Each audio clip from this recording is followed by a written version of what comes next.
Hello guys, तो अभी start करेंगे टॉपिक। हमने पढ़ा कार्य ऊर्जा और शक्ति के बारे में। कार्य के बारे में हमने कल पढ़ा था और ऊर्जा के बारे में हमने पढ़ा था, ऊर्जा के प्रकार के बारे में हमने पढ़ा था और ऊर्जा के रूपांतरण के बारे में हमने पढ़ा था और देखा कि जो ऊर्जाएं होती है वो कितने प्रकार की होती है और किस किस प्रकार से हम उसको डेफिनेशन यानी डिफाइन करते हैं ऊर्जाओं को।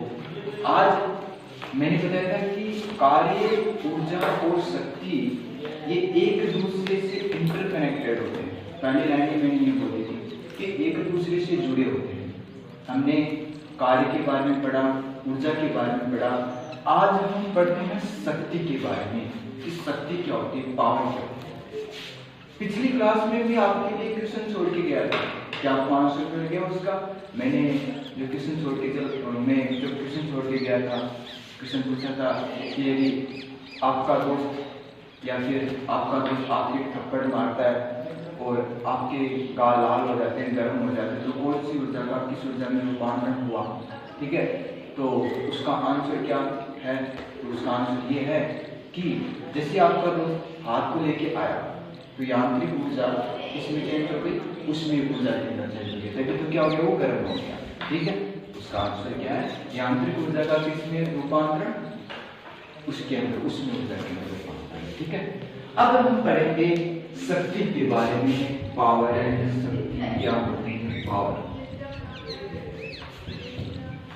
पावर एंड शक्ति क्या होती है? देखिए, हमने कार्य पढ़ा, जिसे कार्य पढ़ा, कार्य करने की दर जो होती है वो क्या कहलाती है? शक्ति। कार्य करने की दर, पर कितनी दर से, कितने सेकंड में, कितनी तेजी से कार्य किया जा रहा है, उसको क्या बोलते हैं? शक्ति बोलते हैं। जैसे मैं आपको एक बात बताऊं, जैसे एक गाड़ी है, एक कार है, वो कार 10 मीटर प्रति सेकंड यहां से यहां तक दूरी तय करती है 2 सेकंड के अंदर। कितने सेकंड में? 2 सेकंड में 10 मीटर प्रति सेकंड से दूरी तय करती है और यहाँ पर आकर किस में आ जाती है? रेस्ट में आ जाती है। ये जो कार है किस में आ जाती है? रेस्ट में आ जाती है, यानी इसका वेग कितना हो जाता है? 0। ठीक है, लेकिन एक दूसरी कार है, वो जो कार है वो 1 सेकंड के अंदर उतनी ही वेग से गति करती हुई, उतनी दूरी को तय करती हुई रेस्ट के अंदर आ जाती है। किसमें आ जाती है? रेस्ट के अंदर आ जाती है। रेस्ट के अंदर आ जाती है 1 सेकंड में। तो मुझे एक बात बताना कि सबसे जो मान लो कि इसका द्रव्यमान 10 किलो है, इसका भी द्रव्यमान कितना है? 10 किलो। इसका द्रव्यमान 10 किलो, इसका भी द्रव्यमान 10 किलो। ठीक है, अब हम देखते हैं कि इसने कितना कार्य किया। तो देखिए, ये कौन सी ऊर्जा है? गतिज ऊर्जा है, क्योंकि जो कार है वो चलती हुई आगे की तरफ जा रही है। कौन सी ऊर्जा है? गतिज ऊर्जा है। तो हम इसको बोलते हैं हाफ mv² यानी 1/2 10 गुना 10 गुना 10। तो यहाँ के पास में कितना हो जाएगा? 500 जूल। कितना हो जाएगा? 500 जूल। इसने भी कितना कार्य किया? 500 जूल। 500 जूल।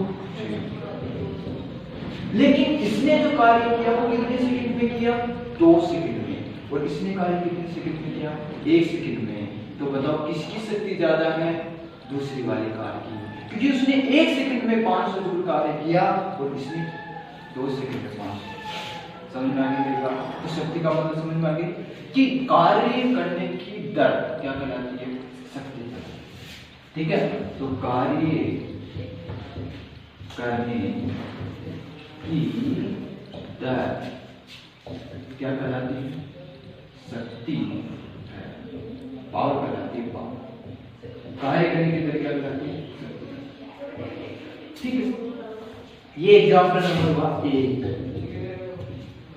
ठीक है, कार थी 2 सेकंड में 1 सेकंड में। तो दूसरी कार जो है उसकी शक्ति क्या है? ज्यादा है पहले कार से। ठीक है, तो हम यहाँ पर ऐसे लिख सकते हैं कि दूसरी कार की शक्ति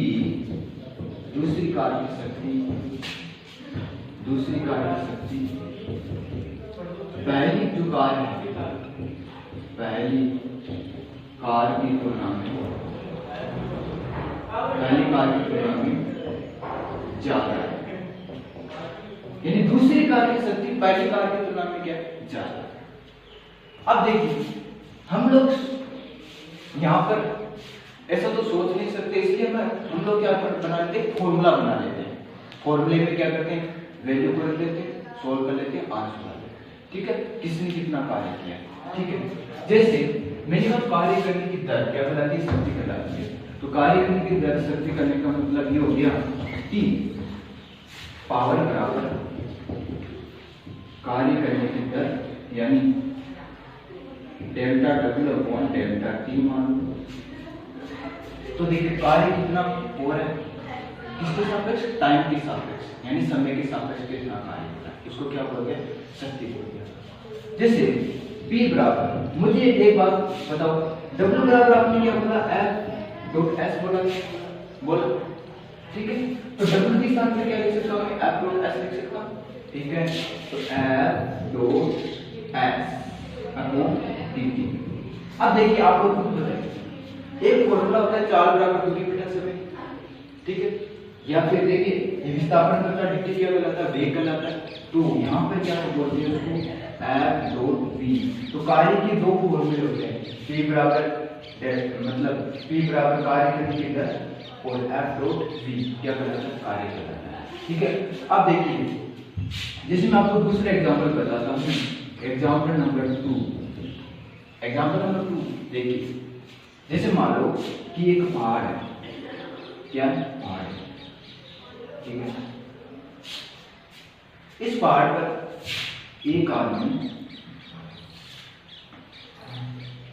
आदमी 12 घंटे में यहां से यहां तक चलता होगा। पहला आदमी कितने घंटे में, 12 घंटे पूरा दिन, ठीक है। लेकिन दूसरा आदमी जो है उसी पहाड़ उसी ऊंचाई पर 10 घंटे में ऊपर चढ़ गया। कितने घंटे, 10।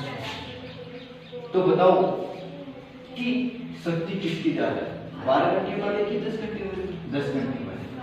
क्योंकि जो कार्य 12 घंटे में वो इंसान कर रहा था उसने कितने घंटे में कर दी, 10 घंटे में कर दिया।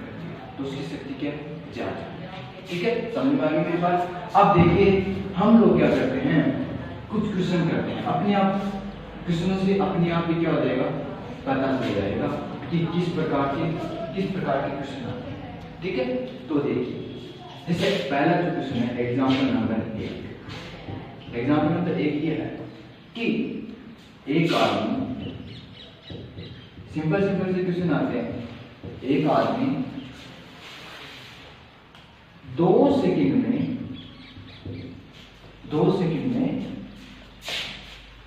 10 किलोग्राम के पत्थर को लेकर 20 मीटर ऊंचाई तक चढ़ता है, यानी एक आदमी है 10 किलोग्राम का पत्थर है, उसको लेकर कितनी ऊंचाई तक चढ़ता है, 20 मीटर ऊंचाई। तो आदमी द्वारा प्रदत्त शक्ति का मतलब दी गई शक्ति ज्ञात करनी है, प्रदत्त शक्ति ज्ञात कीजिए, यानी आदमी कितनी शक्ति उसको दे रहा है। अब देखिए मैंने कहा कि कार्य और ऊर्जा एक दूसरे से इंटरकनेक्टेड होते हैं, ठीक है। तो कार्य W बराबर ये एंड देखिए अपने आप हो जाएगा। जैसे मान लो आदमी है, कोई ऊंचाई पर जा रहा है, जैसे मान लो पहाड़ पर चढ़ रहा है वो आदमी, जो वो पहाड़ है वो कितना मीटर, 20 मीटर ऊंचा, ठीक है। 10 किलोग्राम के पत्थर को लेकर ऊपर की तरफ जा रहा है, ठीक है। मैंने कार्य क्या बताया, W बराबर F गुना S होता है। अब देखिए F का मतलब क्या होता है, बल कितना लग रहा है, F का मतलब बल होता है। जैसे इस वस्तु पर बल नीचे की तरफ लगता है, क्या लगता है, mg, मैंने बताया ना mg, ठीक है।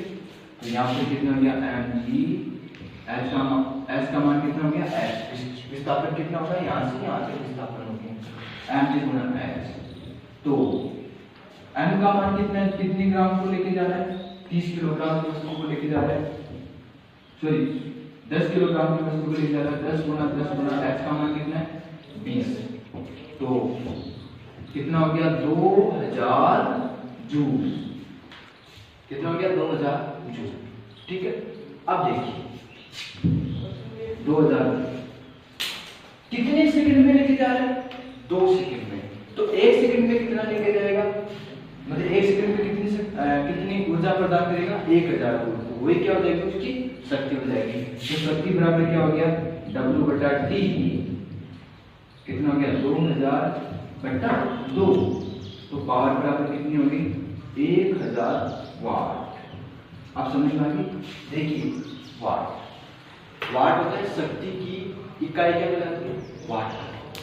तो यहां से एक बात समझ में आएगी, शक्ति की जो इकाई होती है वो इकाई क्या कहलाती है वाट, क्या कहलाती है वाट। जैसे आपने सुना होगा जैसे 20 वाट का अनुपात है, 100 वाट का अनुपात है, सुना 20 वाट का 100 वाट का अनुपात है। उसका मतलब क्या होता है कि वो हमको एनर्जी देता है। कौन सी ऊर्जा देता है, विद्युत ऊर्जा देता है, शक्ति के रूप में विद्युत ऊर्जा देता है। ठीक है ना, वो गया वाट। समझे, इस प्रकार के क्वेश्चन है। तो ये समझ में आ गया। इसी प्रकार से एक क्वेश्चन और करते हैं, बाद में हम दूसरा प्रकार करते हैं शक्ति का। दूसरा प्रकार, ये पहला क्वेश्चन क्या, दूसरा क्वेश्चन ये है कि दूसरा क्वेश्चन है एक मोटर, जो हमारे घर में मोटर आती है पानी वाली मोटर, एक मोटर पानी, एक मोटर, जैसे यहां से एक मोटर कार का ले लेते हैं, एक मोटर कार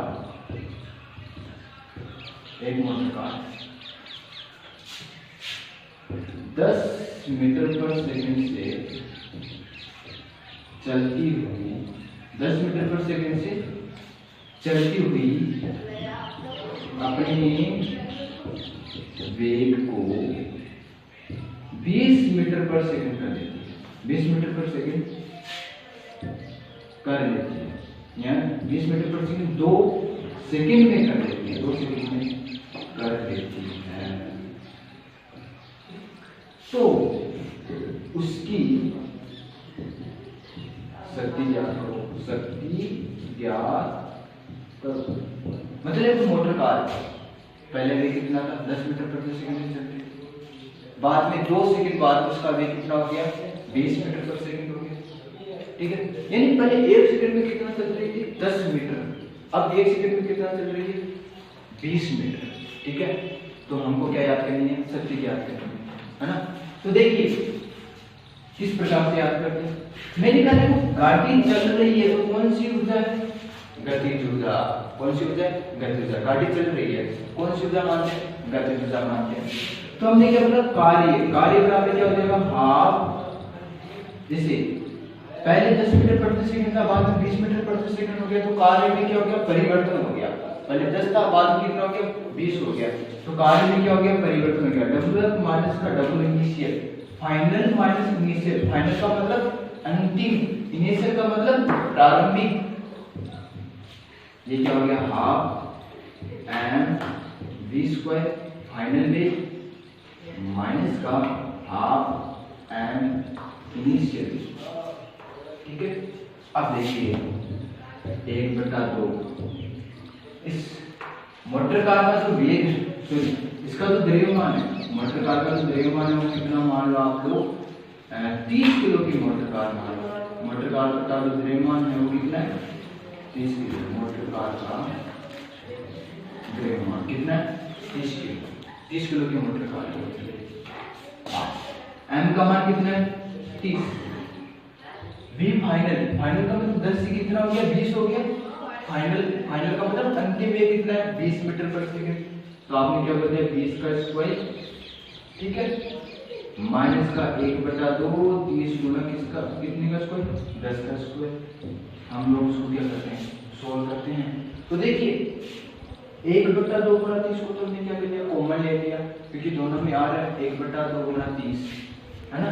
तो यहाँ पर हमने क्या लिया, कॉमन ले लिया 1/2 गुणा 30। अब देखिए 20 का स्क्वायर माइनस का 10 का स्क्वायर, ठीक है, 20 का स्क्वायर माइनस का 10 का स्क्वायर, तो ये 1/2 गुणा 30, 20 का स्क्वायर कितना होता है 400, 100 का 10 का स्क्वायर कितना होता है 100, तो 400 माइनस का 100, ठीक है, कितना आ गया, ये देखो कितना आ गया 15, और ये कितना आ गया 300, 15 गुणा 300, तो कितना आ गया 15 3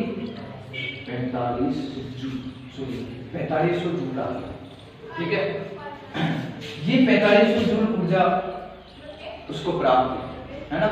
लेकिन कितने सेकंड में प्राप्त, 2 सेकंड में। हमको कितने सेकंड में याद करना है, 1 सेकंड में। तो हमने क्या किया, शक्ति, तो हम क्या लिखते हैं, मोटर कार की शक्ति, मोटर कार की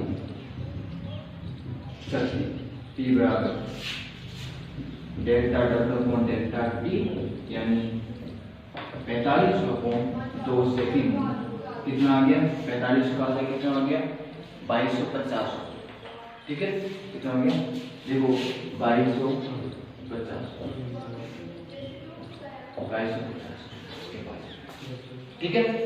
मतलब देखो 4400 का आधा कितना हो गया 2200, और 100 का आधा कितना हो गया 50, तो 2200 में कितना और जोड़ दिया 50 और जोड़ दिया कितना गया 2250, ऐसे सोल्व करते हैं क्वेश्चन को, ठीक है, इस प्रकार। तो ये शक्ति है, शक्ति का मतलब कार्य करने की दर क्या कहलाती है, शक्ति कहलाती है। दो फॉर्मूले याद करने हैं, कार्य में जो परिवर्तन होता है समय के सापेक्ष, यानी delta W upon delta T, और एक और फॉर्मूला था F डॉट V, वो क्या कहलाता है शक्ति, ठीक है। एक और क्वेश्चन कर लेते हैं F डॉट V वाला क्वेश्चन ना, उसके ऊपर जैसे मान लो कि एक बाहुबली है, ठीक है, जैसे एक आदमी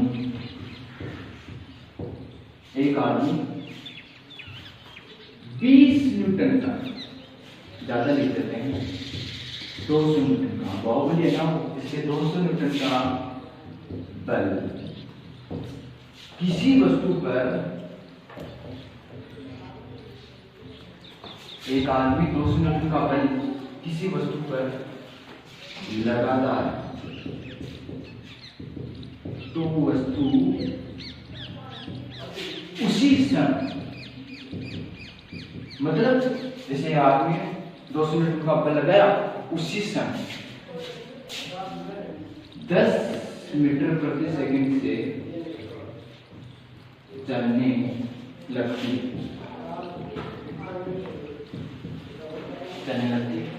तो उस आदमी की, यानी वो जो बाहुबली है, उस आदमी की क्या याद करनी है, शक्ति याद करनी है। शक्ति क्या है, उस आदमी की क्या याद करनी है, शक्ति क्या याद करनी है।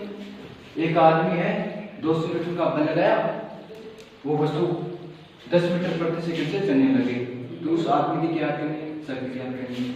तो मैंने दूसरा फॉर्मूला क्या बनाया, P बराबर F डॉट V।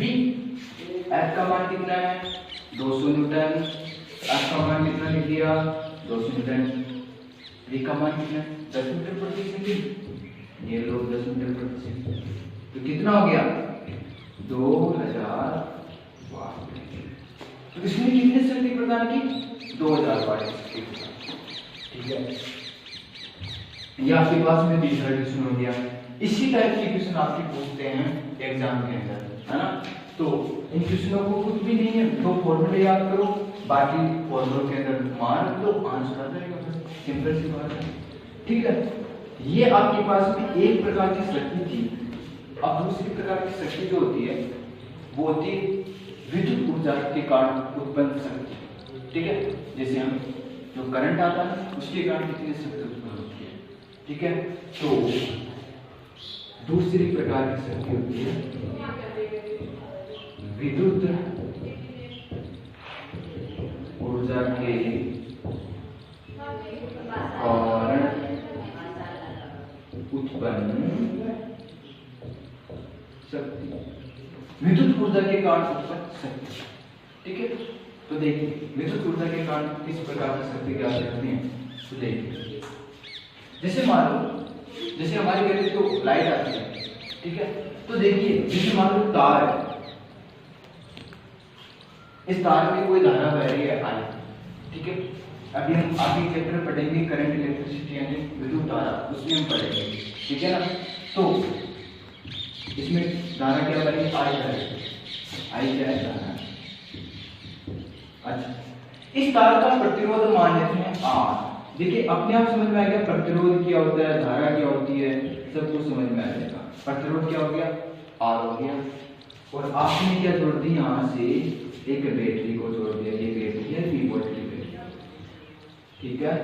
अब देखिए आपने देखा होगा कि हमारे घरों में ये भी तो होता है ना कि एक बल्ब है, लंबे समय तक जला हुआ है, तो थोड़ी देर बाद में वो गर्म सा होने लग जाता है, इसके कारण शक्ति उत्पन्न होती है।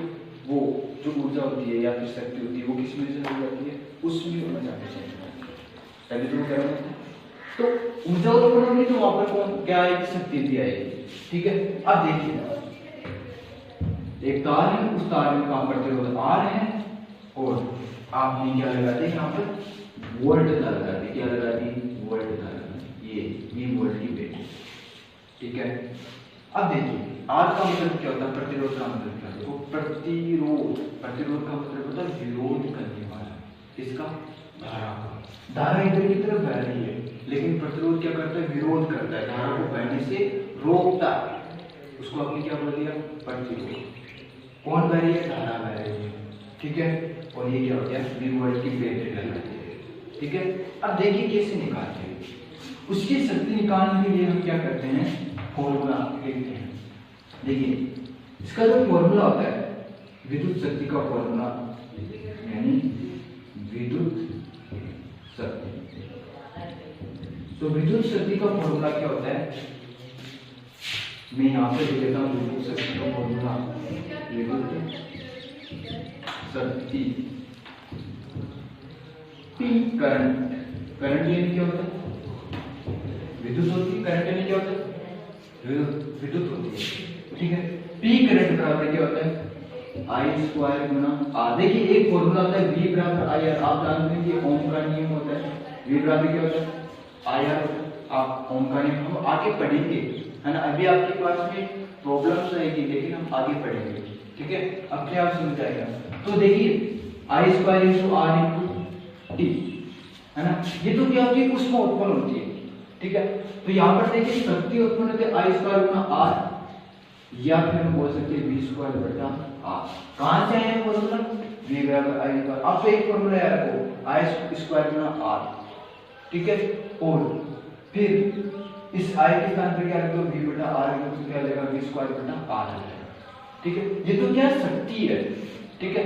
और यदि आपको पूछ ले उष्मा कितनी उत्पन्न होगी, तो शक्ति को किससे गुना कर देंगे, टाइम से गुना कर देंगे, तो क्या जाएगी, उष्मा उत्पन्न हो जाएगी, तभी तो वो क्या हो जाएगा, गर्म हो जाएगा, ठीक है। जैसे एक बल्ब है, वो ऐसा भी तो निर्भर करता है ना कितनी उष्मा उत्पन्न हो रही है, ऐसा भी तो निर्भर करता है ना कि वो कितने टाइम से जला हुआ है, कितने टाइम से जल रहा है। मान लो कम टाइम से जल रहा है तो कम उष्मा उत्पन्न होगी, ज्यादा टाइम से जल रहा है तो ज्यादा उष्मा उत्पन्न होगी, सही बात है। तो यहाँ पर हम बात करते हैं,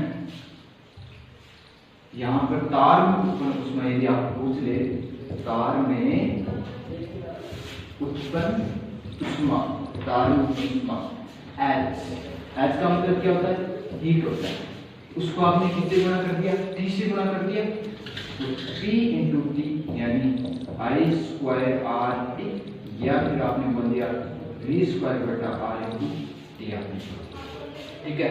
ये क्या हो जाएगी, तार में उत्पन्न उष्मा हो जाएगी, और ये क्या हो जाएगी, तार में उत्पन्न शक्ति हो जाएगी, ठीक है। इसके भी क्वेश्चन करते हैं, ठीक है। तो एकदम इजी है इसकी क्वेश्चन भी इजी है, बस आपको क्या याद करना, फॉर्मूले जो याद करने हैं, क्वेश्चन में देखना किस किस के मान ले रखे हैं और फॉर्मूले में रख देना, आंसर आता है, ठीक है। जैसे मैं आपको एक क्वेश्चन बताता हूँ, एग्जाम्पल नंबर 1, जैसे एक तार जिसका प्रतिरोध एक तार जिसका प्रतिरोध है 20 ओम। कितना ओम है? 20 ओम। प्रतिरोध की इकाई क्या होगी? ओम होगी। हम आगे पढ़ेंगे। प्रतिरोध की इकाई क्या होगी? ओम होगी। 20 ओम। उसमें 5 एम्पियर की धारा 5 एम्पियर की धारा 60 सेकंड तक प्रवाहित होती है। 60 सेकंड तक प्रवाहित होती है। तो उत्पन्न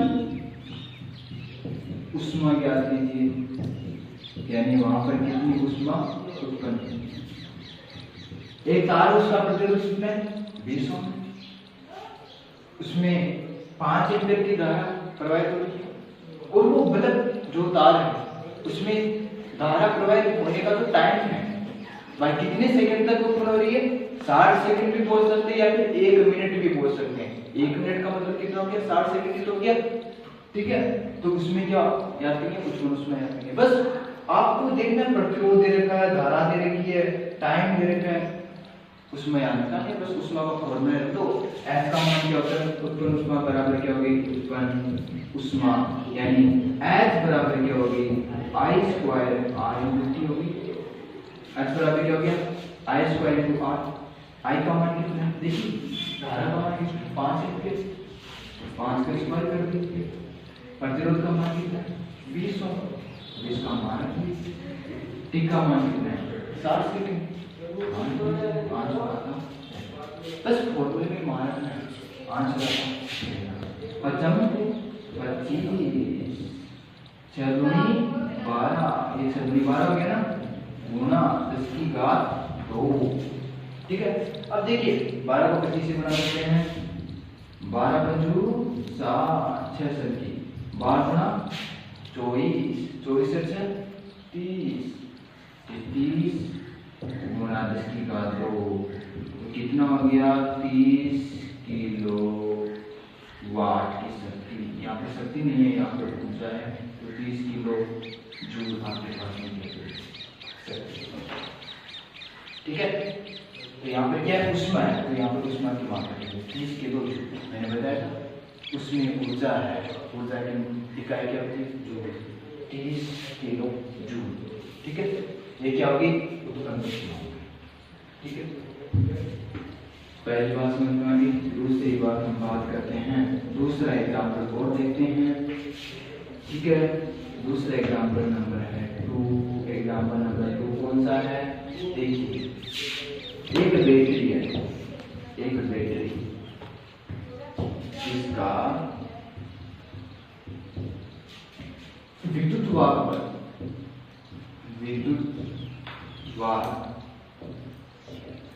वाहक का मतलब क्या होता है कि कितने वोल्ट की बैटरी है? सिंपल सा मतलब होता है। जैसे हमारे पास में सेल आता है ना, कुछ ना कुछ तो वोल्ट तो होती है ना। एक बैटरी है जिसका विद्युत वाहक बल आपके पास में है 10 वोल्ट, 10 वोल्ट है, तथा एक तार तथा 10 वोल्ट है जो एक तार से, जो एक 5 ओम के तार से जुड़ा हुआ है,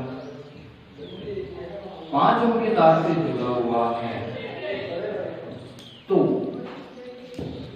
उत्पन्न शक्ति या तो मतलब वहां पर कितनी शक्ति। अब हमने शक्ति बोला है और शक्ति की इकाई क्या होती है? वाट। ठीक है, एक बैटरी जिसका विद्युत वाहक कितना है? 10 वोल्ट। ठीक है, 5 ओम की तार से जुड़ी हुई है, तो उसकी क्या है? शक्ति है। मतलब जो प्रतिरोध है, आप जैसे मान लीजिए जो प्रतिरोध है, वो प्रतिरोध जो है, जैसे मान लो ऐसा है, इस प्रतिरोध कितना है? 5 ओम है। ठीक है, और ये जो बैटरी जुड़ी हुई है, ये बैटरी कितने वोल्ट की है?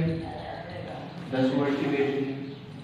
10 वोल्ट का 10 वोल्ट की बैटरी है तो उसके अंदर क्या उत्पन्न होगी, धारा उत्पन्न होगी। ठीक है, और धारा उत्पन्न होगी तो हम दो प्रकार से क्वेश्चन को सोल्व कर सकते हैं।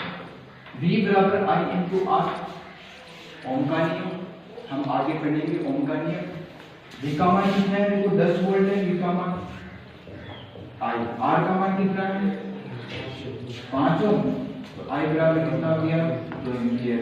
मतलब इस सर्किट में कितने एम्पीयर की धारा प्रवाहित हो रही है, 2 एम्पीयर की धारा प्रवाहित हो रही है। ठीक है, तो उत्पन्न शक्ति तो क्या हो जाएगी, तो इस तार पर उत्पन्न शक्ति कितनी हो जाएगी, तार पर उत्पन्न शक्ति कितनी हो जाएगी, फॉर्मूला लिख लो बस, क्या हो जाएगा I स्क्वायर गुणा R, I स्क्वायर गुणा R। ठीक है, तो I का मान कितना है 2 एम्पीयर, यानी 2 का स्क्वायर, R का मान कितना है 5 ओम। देखिए 2 का स्क्वायर 2 दूनी 4, 4 5 20, तो कितनी हो जाएगी 20 वोल्ट ऐसे। ठीक है, तो ये आपके पास में I स्क्वायर गुणा R। इस क्वेश्चन को हम दूसरे तरीके से भी सोल्व कर सकते हैं। ठीक है, दूसरा तरीका क्या है, देखिए अब तो ये पता है आपको V बराबर IR, ओम का नियम V बराबर IR। ठीक है, तो देखिए यहाँ पर कितने एम्पीयर की धारा प्रवाहित हो रही है, 2 एम्पीयर की धारा कितने ओम पर 5 ओम पर प्रवाहित हो रही है, तो यहाँ पर कितने वोल्ट का उत्पन्न हो जाएगी, 10 वोल्ट का उत्पन्न हो जाएगी। तो आपको दूसरा ये फॉर्मूला आता है, दूसरा फॉर्मूला क्या होता है V स्क्वायर बटा R। ठीक है, उसके अंदर हम लोग या फिर दूसरा सॉल्यूशन का मतलब सॉल्यूशन नंबर 2 उत्पन्न शक्ति क्या हो जाएगी V स्क्वायर बटा R।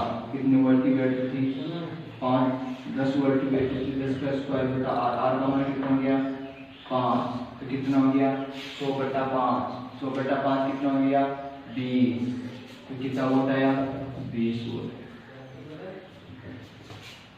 उत्पन्न शक्ति 20 वोल्ट, उत्पन्न शक्ति 20 वोल्ट, मतलब दोनों फॉर्मूले क्या है सही है, समझ गए। इससे भी निकाल सकते हैं, इससे भी निकाल, समझ गए मेरी बात। तो ये आपके पास में सही है। ठीक है, तो हमने शक्ति की बात में पढ़ा, फिर शक्ति के 2 प्रकार पढ़े, उनके फॉर्मूले की बात पढ़ा। ठीक है, तो ये कार्य ऊर्जा शक्ति कल हम पढ़ेंगे। कुछ ऐसे संयंत्र है जहाँ से हम ऊर्जा को उपयोग करते हुए है ना उनको प्राप्त करते हैं, जैसे गोला संयंत्र से। ठीक है, तो हम कल पढ़ेंगे। ठीक है, तो कार्य ऊर्जा शक्ति कंप्लीट हो चुका है। ठीक है, बाकी हम पढ़ेंगे नेक्स्ट